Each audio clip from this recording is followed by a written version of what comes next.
உங்களுக்கெல்லாம் இந்த இடத்துல யார் கிடைச்சிருக்கிறாங்களோ அவங்களுக்கு இந்த நேரத்துல நான் ஒரு அதிசயத்தை இந்த இடத்துல உங்களுக்கு முன்னாடி காமிக்க போறேன். அதிசயத்தை காமிக்க போறேன் அப்படின்னா, வாழ்க்கையிலேயே முதல் முறையா என்னுடைய வாழ்க்கையில வளர்ந்து வந்த பாதையில ஒவ்வொருத்தருடைய சாதனைகளும் நிறைய இருக்கும். அதுல இன்னைக்கு சிறு வயசுல 13 வயசுல நம்ம அந்த ஜோதிட துறைக்கு வந்து 2 கண்ணும் தெரியாத ஒரு குருட்டு கிளியை வச்சு ஜாதகம் பார்த்திருக்கேன் 3 வருஷமா. 2 கண்ணும் தெரியாத குருட்டு கிளி.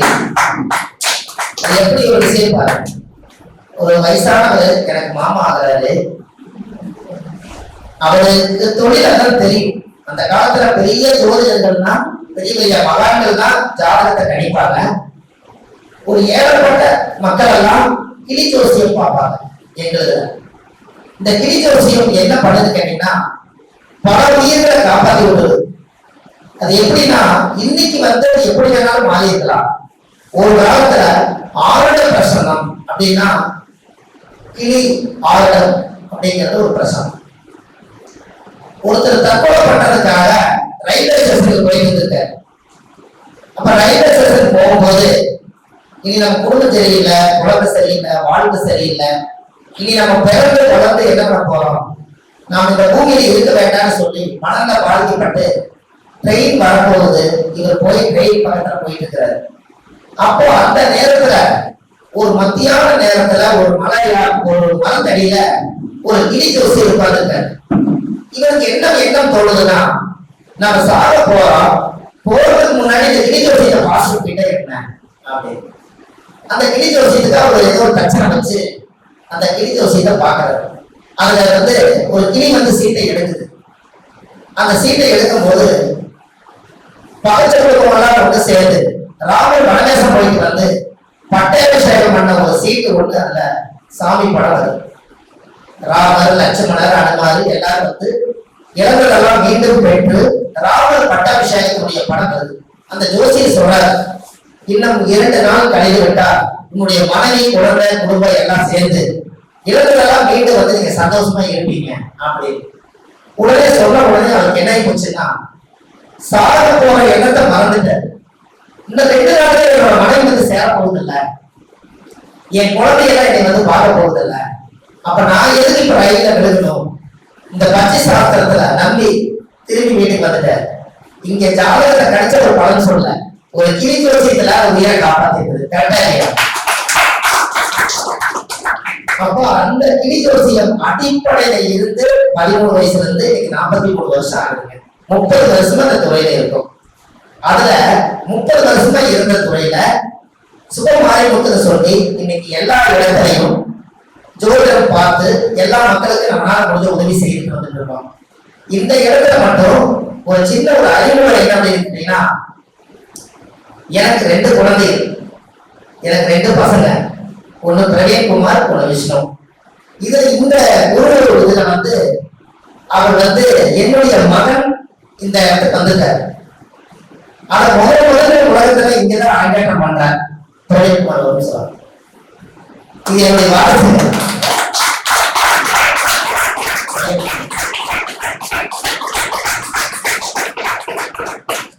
இவரு என்னுடைய வாரிசு, மூத்த பையன்.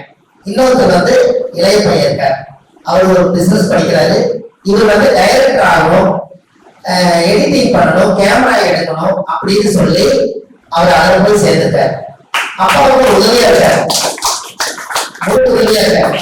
இது என்ன ஒரு விஷயம் கேட்டீங்கன்னா, நான் இந்த இடத்துல உட்கார்ந்து ஜாதகம் வந்து பார்த்து மக்களுக்கு பரிகாரமா சொல்லக்கூடியத இந்த வயசுல என் மகன் முன்னாடி உட்கார்ந்து பாக்குறாரு இல்லைங்களா, அது எனக்கு கிடைச்சிருக்கு. நாளைக்கு ஜோதிடத்துல என்னால முடியலைன்னா, எங்க அப்பா வந்து எப்படி எல்லாம் ஜாதகம் பார்த்து எத்தனை பேருக்கு நல்ல விஷயத்த சொன்னாரு, அதை நம்ம காப்பாற்றுகிற எண்ணம் அவர் வருவதா, அதுக்காகவே ஆண்டவரை வர செய்கிறார். இன்னைக்கு சனிக்கிழமை ஞாயிற்றுக்கிழமை லீவு, அதனால காலையில 6 மணிக்கு நான் கூட்டிட்டு இருக்கிற கேமரா எடுத்துட்டு இங்க வந்து குருவுக்கு ஒரு வணக்கம் சொல்லி அவர் காலையிலிருந்து இருந்து எடுத்துக்கிட்டாரு. அந்த கூட்டத்திலே சொல்லாட்டு இருந்தேன். சரி, அது ஒரு வாய்ப்பு, இப்படி ஒரு வாய்ப்பு கிடைச்சதுனால இன்னைக்கு அவர் குருவோட ஆசீர்வாதத்தால என்னுடைய மகனை வந்து இன்னைக்கு வாரிசு பிரவீன்குமார் அவருக்கு அறிமுகப்படுத்தி வச்சுட்டேன். ஏன்னு கேட்டீங்கன்னா என்னுடைய புண்ணியம் எல்லாம் அந்த குழந்தையோட ஜாதகத்தை நான் பார்த்தேன். எனக்கு ஒரு போட்டோ அனுப்புனாரு. என்ன அனுப்புனாருன்னா, ஒரு 25-30 நாளைக்கு முன்னாடி ஒருத்தர் ஒரு பர்ஸ்ல ஒரிஜினல் ஐடி, பேன் கார்டு, பணம் கொஞ்சம் என்னென்னமோ பொருள் எல்லாம் வச்சு ஒரு சிகரெட்ல ஏதோ பின்னாடி பேக்கெட்ல வச்சு கீழே போட்டாரு. அவர் கீழே போட்டு போயிட்டாரு. இவர் பின்னாடியே போயிட்டாரு. இவருக்கு கிடைச்சிருக்குது. எண்ணம் என்னன்னா, யாரோ ஒருத்தர் கஷ்டப்பட்டு இவரோட purse, ID, original passbook, password எல்லாமே இருக்குது, எவ்வளவு தத்தளிப்பாருன்னு சொல்லி அவர் போய் போலீஸ் ஸ்டேஷன் கொண்டு போய் ஐயா கீழே கடத்த கொண்டு போய் கொடுத்தாரு.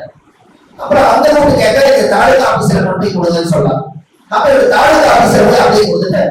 அப்புறம் அந்த நம்பர் எல்லாம் போட்டு பார்த்து அந்த நம்பரை முடிச்சு அவரை கூப்பிட்டு கேட்டா கரெக்டா அவர் இறந்தவருக்கு மீண்டும் இவர் மூலியத்துல அவருக்கு அது கரெக்டா போலீஸ் கூப்பிட்டு இவர் தான் உங்களோட பர்சலை எடுத்து வச்சிருந்தாரு, சரியா இருக்குதான்னு பாருங்க அப்படின்னு பார்த்து சரியா இருக்குது. அப்ப அவர் போலீஸ்காரர் முன்னாடி ஒரு இன்ஸ்பெக்டர் நினைக்கிறார், இன்ஸ்பெக்டர் முன்னாடி இவர் நின்று ஒரு போட்டோ எடுத்து இந்த மாதிரி ஒரு நல்ல மனிதனை நின்று முதல் இழந்ததை திருப்பி கொடுத்து தந்துருக்கிறார். அப்ப நான் நினைச்சிட்டேன் நாம் செய்த புண்ணியம் நம்ம குழந்தைகளுக்கு போய் சேரும்னு சொல்லுவாங்க. அவரை எடுத்துட்டு வந்து வீட்டுல வந்து பணத்தை எடுத்துட்டு அந்த காலம் தூக்கி போடலாம், ஒரே நிமிஷத்துல போடலாம்.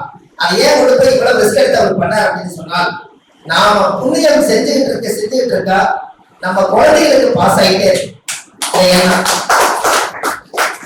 அதெல்லாம் ஒரு சில நேரத்துல இது கிடைக்குது. அதெல்லாம் நம்ம இந்த விஷயத்த சொல்றோம். அப்போ இந்த ஜோதிடத்துறையில 30 ஆண்டு காலம் இந்த ஜோதிடத்துறையில உழைச்சு நிறைய மக்களுக்கு நல்ல விஷயங்கள்லாம் செஞ்சதுனால இந்த ஆதிகால பரிகார வகுப்புல சொல்லி ஒவ்வொரு எங்கெங்கயோ இதெல்லாம் எடுத்து மக்களுக்கு ஒரு சுவையா ஊட்டி விடணும் அப்படிங்கிறதுக்காக தான் ஆதிகால பரிகாரம்.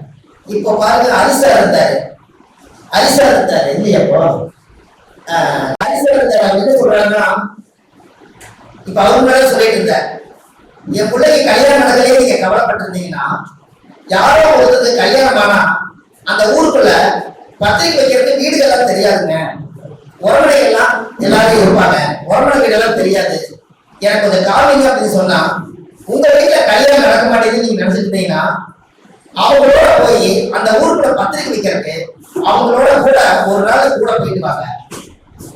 கூட போயிட்டு வந்தீங்கன்னா எல்லா வீட்லயும் போய் பத்திரிக்கை வச்சு தண்ணி குடிச்சிட்டு டீ சாப்பிட்டு வருவாங்க. அப்ப இந்த கல்யாண ஆளாளர்கள் கூட போனாங்கன்னா இந்த பக்கம் நிக்கிறவங்க பத்திரிக்கை கொடுக்கும்போது என்ன சொல்லுவாங்கன்னா, நம்ம வீட்டு கல்யாணம் நேரத்திலே வந்ததுன்னு சொல்லுவாங்க. அப்ப இவங்களும் நம்ம வீட்டு கல்யாணம் ஆயிடுவாங்க, இவங்களையும் கூட வச்சுக்கலாமா? அவங்க சொல்றது நம்ம வீட்டு கல்யாணம் எல்லாம் குடும்பத்தோட கல்யாணம் பாருங்க. அப்ப இந்த கூட போனாங்கன்னா இவங்களுடைய யோகை இவங்களுக்கு வேலை செய்யும். பூவோட சேர்ந்து 4 மடங்குங்கிற மாதிரி ஒரு எளிமையான பரிகாரம் இதெல்லாம். அப்போ அந்த கல்யாணம் ஆகாம யாரெல்லாம் இருக்காங்களோ அவங்க வந்து அவங்களுடைய குடும்பம் அந்த திருமணத்துக்கு கூட போகணும், திருமணத்துக்கு உழைச்சு கொடுக்கணும். அப்பதான் அந்த ஜாதகத்தில் இருக்கக்கூடிய சுக்கரனுடைய தோஷம் பத்தியம். அப்போ ஒருத்தருடைய ஜாதகத்துல ஒரு கல்யாணம் நடக்கிறதுக்கு எந்த கிரகம் தாமதமா இருக்குன்னு சொல்லுங்கப்பா. எந்த கிரகம் ஒரு கல்யாணத்துக்கு தாமதமா நடக்குன்னு சொல்லுங்க. சனி காரணம், ரைட்? சனி. அப்புறம் கேது, அப்புறம் குரு. சரி ஐயா, நீங்க நல்லா பாருங்க, ஜாதகத்துல எந்த கிரகம் கெட்டுதோ அந்த உறவுகளோட நீங்க தொடர்பு வச்சுட்டீங்கன்னா அந்த கிரகத்துக்கு உயிர் வந்து. இப்ப அத்தை நான் மூத்த சகோதரியா? எனக்கு அத்தை மூத்த சகோதரி சுக்கரன் இல்லாம? சுக்கரன் மூத்த சகோதரி தானே? சுக்கரன் அத்தை தானே? அத்தையோட உறவு நம்மளுக்கு வேணும்னா ஜாதகத்துல சுக்கரன் கெட்டு போச்சுன்னா அத்தை வீட்டுக்கு போய் வந்தீங்கன்னா சுக்கரன் வேலை செய்வாங்க. புரிஞ்சுங்களா? அத்தை வீட்டுக்கு போய் அத்தை நல்லா இருக்கிறீங்களா, சாப்பிட்டீங்களா, ஏன் உடம்புல இழைச்சு போச்சுன்னு கேட்டீங்கன்னா அவங்க மனசு இழகிருச்சுனாலே உங்க ஜாதகத்துல அத்தைங்கிற சுக்கரன் அது வேலை செய்ய ஆரம்பிச்சு. அதுக்கப்புறம் கல்யாணத்துக்கு நாள் முடிச்சு பாருங்க, கல்யாணத்துக்கு பொண்ணு பார்க்க போகும்போது அவங்களுக்கு தலையிலே இருப்பாரு. அப்ப எந்த கிரகம் கெட்டுதோ அந்த கிரகத்தினுடைய காரகத்தை நீங்க இயக்கணும். இப்போ 9 கிரகத்தை இயக்கலாம். இன்னைக்கு 9 கிரகத்தை இயக்கலாம். ஒரு நாள் வாழ்க்கையில எழுதாதீங்க. ஒரு நாள் வாழ்க்கையில நவகிரக கோயிலுக்கு போனீங்கன்னா எங்க கும்பகோணம் என்ன கிழமை போனாலும் பிரச்சனை இல்லை. அந்த கோயில்ல ஒரு தேங்காவோட சாய் விட்டு அந்த சாமியோட பார்வையில வெளியே போய் உன்னோட மண்ணை நான் எடுத்துட்டு போறேன், எனக்கு நீ ஆசீர்வாதம் பண்ணுன்னு சொல்லி அந்த மண்ணை எடுத்து சாமி முன்னாடி வச்சு பூஜை பண்ணி அந்த மண்ணை எடுத்துக்கணும்.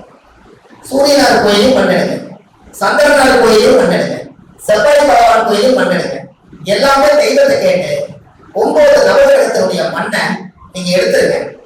வீட்டுல வந்து ஒரு மண் கலையத்துல அதை போட்டு 9 கிரகத்தினுடைய மண்ணையும் போட்டு உங்க குலதெய்வ கோயில மண் எடுத்துட்டு வந்து அந்த கலசல் போட்டு அதுக்கப்புறம் ஒரு காப்பல் தகுதி வெள்ளி தகுதி வாங்கி உங்க ஜாதக கட்டத்தை அதை எழுதி உங்க நேரப்பத்திர எழுதி எந்தெந்த கிரகங்கள் எந்தெந்த ராசி கட்டத்துல இருக்கிறத எழுதி நீங்க அந்த 9 நவகிரகத்தினுடைய மண்ணுக்குள்ள அந்த கலசத்துல வச்சு இதுக்கு மேல நீங்க தேங்காய் வச்சு டெய்லி அதை பூஜை பண்ணுங்க.